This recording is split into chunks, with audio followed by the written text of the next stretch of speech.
तो आदाब, नमस्कार, गुड इवनिंग, सत श्री अकाल। एक बार फिर आप तमाम लोगों का स्वागत है क्राइम तक की कहानी के इस एपिसोड में। उम्मीद है पूरी फैमिली अच्छी होगी, अपना ख्याल रख रही होगी। आज की कहानी एक ऐसी कहानी है जिसे इस सदी की सबसे बड़ी चोरी भी कई लोग कहते हैं। एक ऐसी कहानी जिसमें एक माचिस की तीली के बलबूते पर कुल 6 चोर इतने पैसे चुरा कर ले जाते हैं कि मैं अभी उसको कन्वर्ट कर रहा था तो मुझे खुद समझ में नहीं आया कि मैं क्या पढ़ूं। लेकिन उस ज़माने में ये 86 मिलियन पाउंड के करीब ये पूरी कीमत बैठती थी।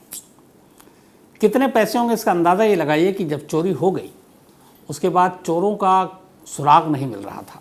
कुछ चोर पकड़े गए, कुछ नहीं मिल रहे थे। तो इनाम रखा गया कि जो चोर का पता देगा, उस इनाम की रकम जानते हैं कितनी थी? 2.25 अरब रुपए, यानी 2.25 करोड़ रुपए सिर्फ चोरों का पता देने वालों के लिए। तो सोचिए फिर चोरी कितनी बड़ी हुई होगी। इंग्लैंड के इतिहास की शायद सबसे बड़ी चोरी है ये, बल्कि इस सदी की भी सबसे बड़ी चोरी। 40 साल पहले ये चोरी हुई थी और दुनिया के सबसे बिजिएस्ट एयरपोर्ट पर यह चोरी हुई थी, लंदन का हीथ्रो एयरपोर्ट। तारीख थी 26 नवंबर 1983, 26 नवंबर 1983। हर एयरपोर्ट के एक हिस्से में आपने देखा होगा वेयर हाउस होता है, गोदाम, मालखाना, जहाँ पे बहुत सारी चीज़ें रखी जाती हैं जिनको कार्गो के थ्रू आप एक देश से दूसरे देश, एक शहर से दूसरे शहर भेजते हैं। तो हीथ्रो एयरपोर्ट के भी एक हिस्से में एक वेयर हाउस यानी कार्गो था, जहाँ बहुत सारे लोगों के सामान पड़े होते थे। इस गोदाम में ज़बरदस्त सिक्योरिटी हुआ करती थी। बाकायदा वहाँ पर अलार्म भी बजता था, सिक्योरिटी गार्ड थे हथियार के साथ।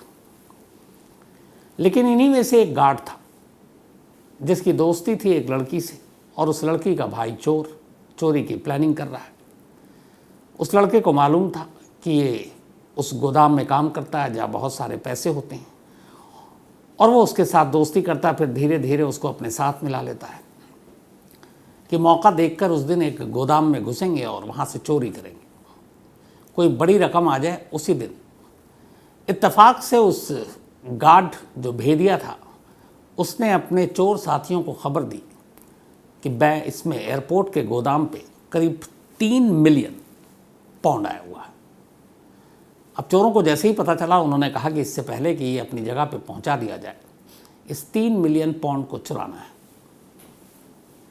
अब इसके बाद 6 चोरों की एक टीम बनी। इनमें से 2 चोर थे, मिकी मैकवाय और इसके अलावा ब्रायन रॉबिन्सन। ये 2 थे और इनके 4 और साथी थे। तो ये 6 और एक उस गोदाम का सिक्योरिटी गार्ड।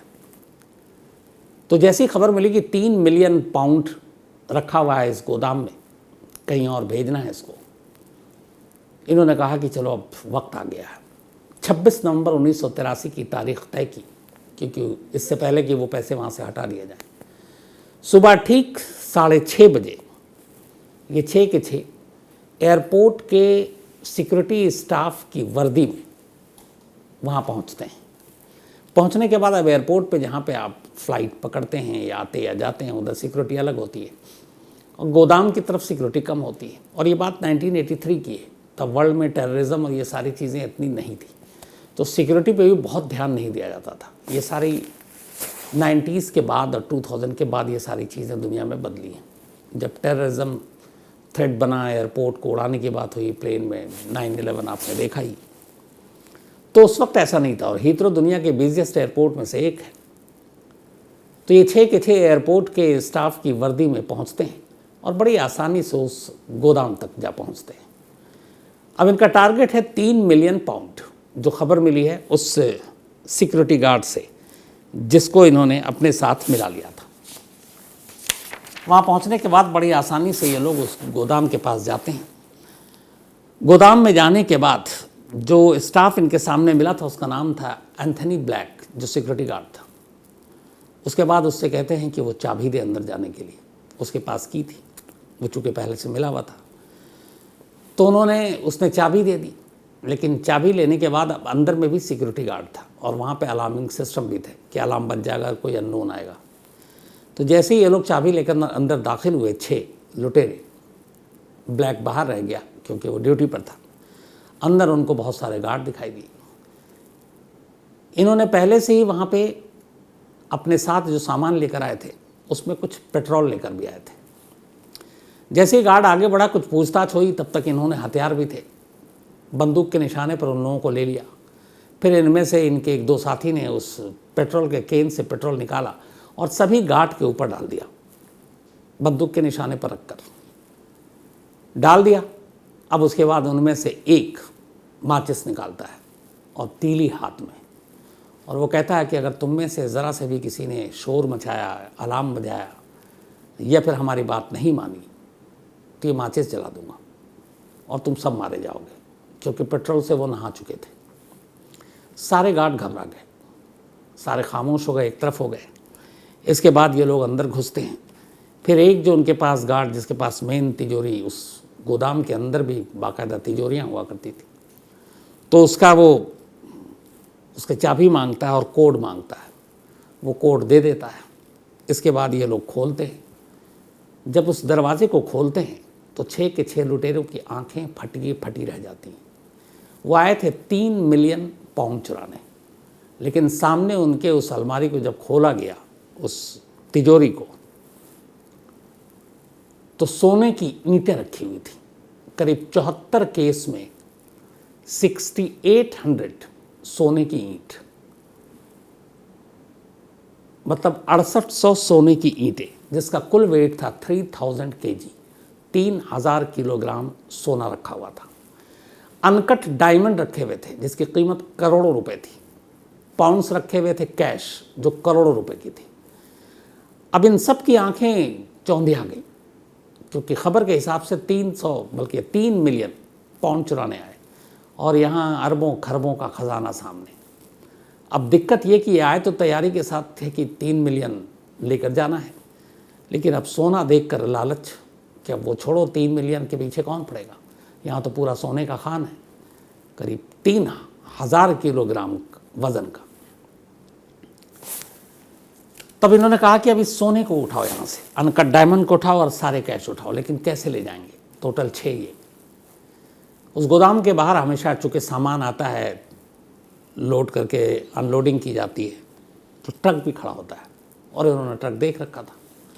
इनमें से 2 लोग बाहर निकलते हैं, ट्रक ड्राइवर को गन पॉइंट पे अंदर लाते हैं, और अब इसके बाद सारे मिलकर सारे सोना को उस गोदाम से उठाकर ट्रक में डालना शुरू करते हैं। करीब 2 घंटे का वक्त लगता है इस पूरे खजाने को उठाकर ट्रक में डालने के लिए। 2 घंटे बाद 8:30 बजे का वक्त था, 6:30 के करीब ये वहाँ घुसे थे। सारा गोदाम इन्होंने खाली कर दिया और उसके बाद उसी ट्रक में बैठकर वहाँ से निकल गए, इस धमकी के साथ अंदर के लोगों को कि हम बाहर हैं, अगर शोर मचाया, अलार्म बजाई तो मार देंगे। अब ये लोग वहाँ से 8:30 पे निकल गए। 15 मिनट तक अंदर गार्ड और ये सारे डरे समय बैठे हुए हैं। 15 मिनट बाद उन्हें जब कोई आवाज़ सुनाई नहीं दी तो उन्हें डरते डरते देखा, फिर बाहर निकलकर कोई नहीं था। इसके बाद उन्होंने फायर अलार्म, जो बाकी अलार्म है, वो अलार्म बजाया। तब तक फिर भागकर तमाम लोग आए, पुलिस आई। अब जब आए ये सारे लोग तो सब चकरा गए, क्योंकि पूरा गोदाम खाली था और वहाँ कुछ नहीं था। अब एक साथ इतनी बड़ी चोरी और उस चोरी के में शामिल लोग, उनका कुछ पता नहीं। पूरी एक तरह से भगदड़ मच गई। बाद में पता चला कि ये वहाँ के एक मशहूर बैंक का सोना था और ये जो सोना लूटा गया था इसको किसी और जगह पे भेजना था, इसी बैंक को, और ये जॉनसन मैथी बैंक, उसका सारा खजाना था, सारे सोने, कैश, अनकट डायमंड। अब जॉनसन मैथी बैंक का 3000 किलो का सोना, करोड़ों रुपए कैश, करोड़ों रुपए के डायमंड गायब। 6800 सोने की ईंट गायब। आनन फानन में ऊपर तक खबर गई, हर एक के हाथ पैर फूल गए। अब चोरों की तलाश शुरू हुई। स्कॉटलैंड यार्ड के जो स्पेशलिस्ट हैं उनको इस काम में लगाया गया, लेकिन कोई सुराग नहीं मिल रहा है। 2 दिन के बाद, यानी ये 26 नवंबर को चोरी हुई, 28 नवंबर को साउथ लंदन की एक फैमिली पुलिस को कॉल करती है और कहती कि मेरे घर के बराबर में एक बड़ा सा वो घर है और वहाँ से कुछ अजीब सा धुआं और ये उठ रहा है, आप देख लीजिए। पुलिस की टीम आती है वहाँ तक, लेकिन जैसे ही घर के पास पहुँचती है कहती है हमारा एरिया नहीं है, अपने इंडिया में ही बहुत होता है, ये जुरिडिक्शन हमारा नहीं है, दूसरे थाने का मामला है। और वो बिना किसी कार्रवाई के वहाँ से लौट जाते हैं। अगर 2 दिन बाद पुलिस उस लेडी के कहने पर उस घर के अंदर दाखिल हो जाती तो शायद लंदन के इतिहास की सबसे बड़ी चोरी का राज उसी दिन खुल जाता। लेकिन पुलिस की लापरवाही, इससे पता चलता है कि दुनिया के हर देश की पुलिस कहीं ना कहीं लापरवाही करती ज़रूर है।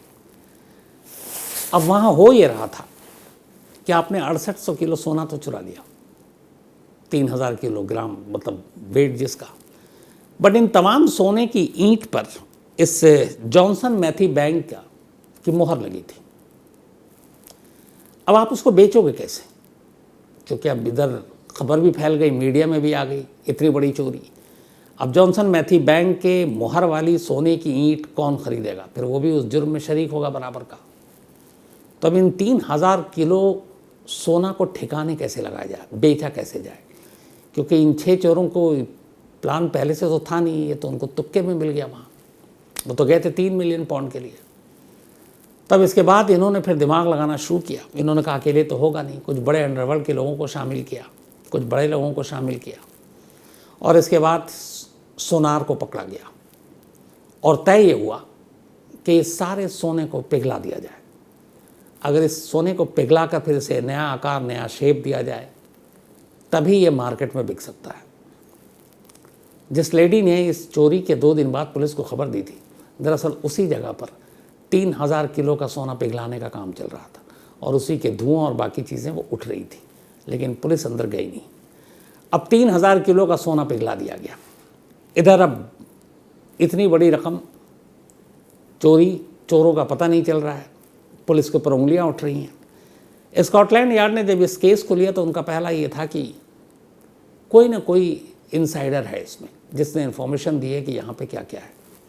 उन्होंने हर एक की तफ्तीश की और आखिरकार में वो जो ब्लैक, एंथनी ब्लैक जो गार्ड था, उसकी कुछ हरकतों से उनको शक हुआ।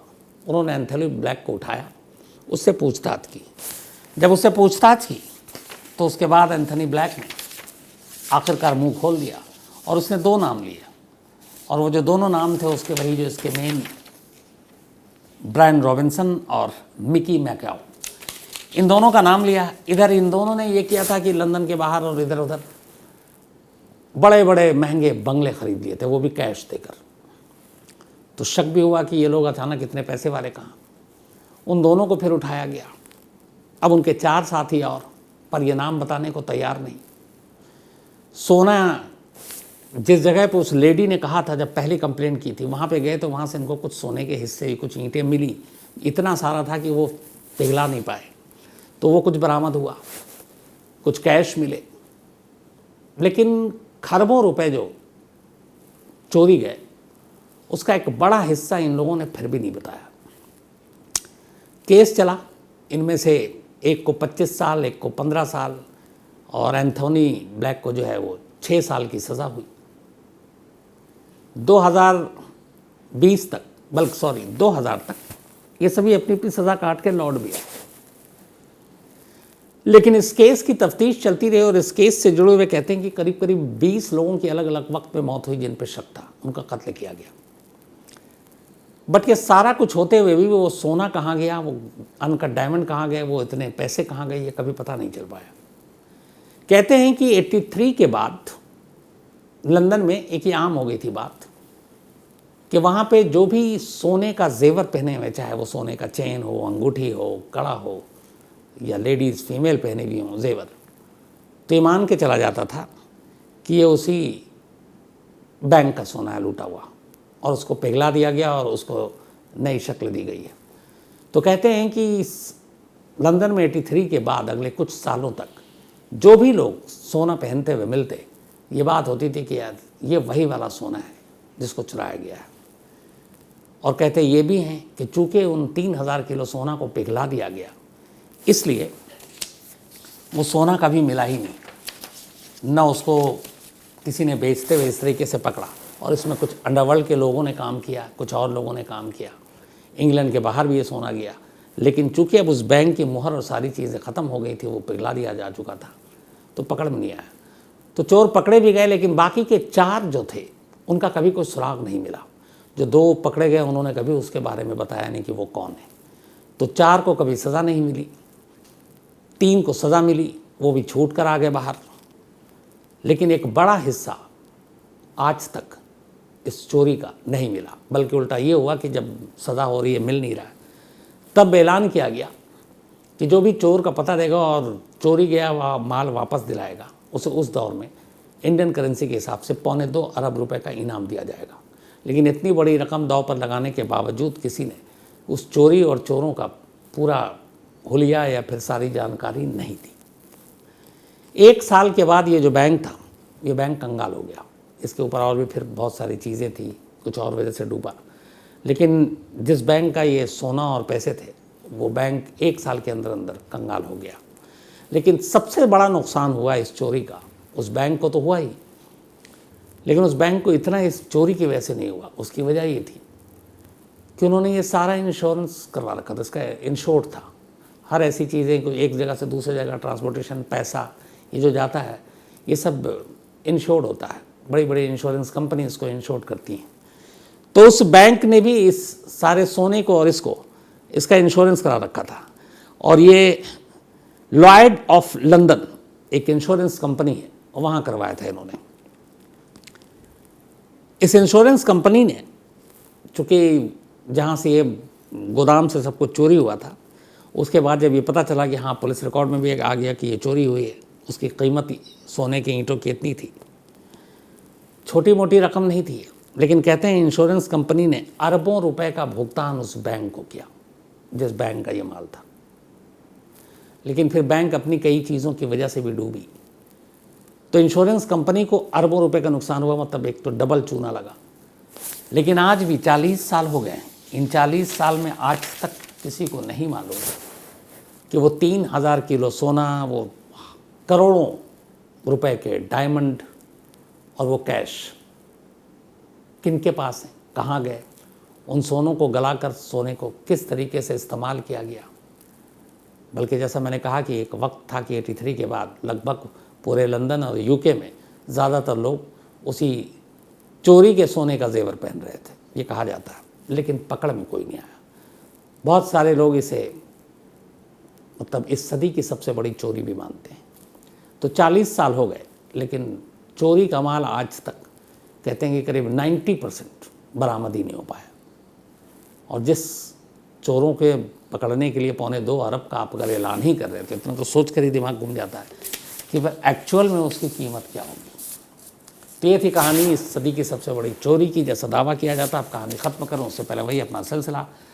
आज सुदिम पौड़ल, इनका बर्थडे है, तो हैप्पी बर्थडे सुदिम। और दीपक पौड़ल जी ने भेजा है, ये नेपाल से हैं। अमित जैन का भी आज जन्मदिन है, तो हैप्पी बर्थडे अमित। साथ ही श्रेया का भी आज बर्थडे है, तो हैप्पी बर्थडे श्रेया। और ये सुमन और मोनू लाल जी की बिटिया हैं। हरपिंदर सिंह का भी आज जन्मदिन है, तो हैप्पी बर्थडे हरपिंदर जी। और ये हनुमानगढ़ राजस्थान से हैं। राकेश उबराय, इनका भी आज बर्थडे है, तो हैप्पी बर्थडे राकेश। और ये संतोष कुमार जी के दोस्त हैं। मोहम्मद रज़ा, इनका भी बर्थडे है, बल्कि 26 को था, तो बिलेटेड हैप्पी बर्थडे रज़ा साहब। और ये सूरत से हैं। इसके अलावा उत्सव सिंह राजपूत का भी जन्मदिन है, तो हैप्पी बर्थडे उत्सव। और भानु प्रताप सिंह ने भेजा है। राजेश सिंह जी ने मेल लिखा है, thank you so much Rajesh ji आपका। शुभम सिंह, इन्होंने मुझसे सवाल किया कि क्या आप कभी राज परिवार से मिले? तो बिल्कुल कई बार मिला हूँ, बल्कि जो कहानी मैंने आपको सुनाई उनकी फैमिली से ही मुलाकात हो चुकी है। Kuldeep Kumar Verma, thank you so much. Rajat Sharma, इन्होंने एक कहानी की फरमाइश की है। वैभव, इन्होंने एक 7 लाशें मिली हैं पुणे में, उसकी कहानी सुनना चाहते हैं, मैं आपको ज़रूर बताऊंगा डिटेल में। साथ ही पूनम जैन, इन्होंने पूछा था कि यूपी में, माफ़ कीजिएगा, एक तो पूनम जी मैं मेल आपका लेट से पढ़ा, इसके लिए माफ़ी चाहता हूँ।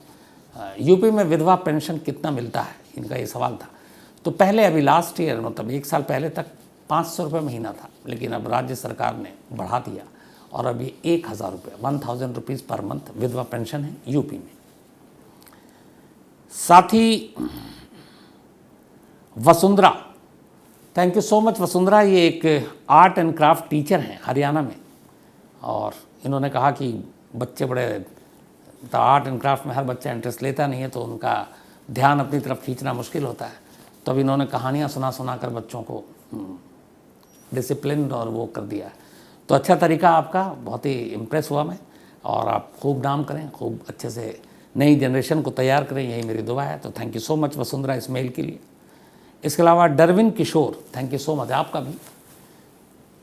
तो कहानी ख़त्म करूं उससे पहले एक आपको जानकारी, आज 8:30 बजे से एक नया सीरीज शुरू हुआ क्राइम तक पे, फॉलो अप। आप में से बहुत सारे लोग अक्सर ये कहा करते थे कि कोई बड़ी क्राइम की चीज़ होती है, उसके बाद हम जब होता है तब तो सुनाते हैं, जैसे सिद्धू मूसेवाला, आसाराम बापू हो गया, या फिर अंकिता भंडारी हो गया, या फिर श्रद्धा, ऐसे न जाने कितने केस, तंदूर केस, निठारी। तो उन सब का क्या हुआ, इस वक्त कोर्ट में क्या मामला चल रहा है। तो मुझे भी लगा कि हाँ, ये पता होना चाहिए अपडेट क्या है। तो उसी के लिए एक शुरू किया है फॉलो अप। मतलब हर बड़े केस का फॉलो अप क्या होता है आगे चलकर। हम तो बात करते हैं 6 महीने बाद भूल जाते हैं। तो आज वो केस कहाँ खड़ा है, कोर्ट में क्या हुआ, कोर्ट से फैसला आ चुका, नहीं आया, क्यों नहीं आया, क्या सज़ा हुई भी कि नहीं हुई। तो ऐसे इस देश के तमाम वो बड़े केस जो एक ज़माने में सुर्खियाँ में थी, हेडलाइंस थी, उन केसेस का क्या हुआ। तो ऐसे तमाम केसों को समेट कर हर हफ्ते, हर सैटरडे रात 8:30 बजे सुप्रतिम बनर्जी लेकर आएंगे आपके लिए फॉलो अप। तो तमाम बड़े केसेस का इस वक्त क्या हश्र है, आपकी दिलचस्पी है, आप जानना चाहें तो देखिएगा ज़रूर और अपनी राय भी दीजिएगा। तो 8:30 बजे सैटरडे को फॉलो अप, और एक दूसरा हर संडे अब रात 9:30 बजे एक और केस है, कोई है।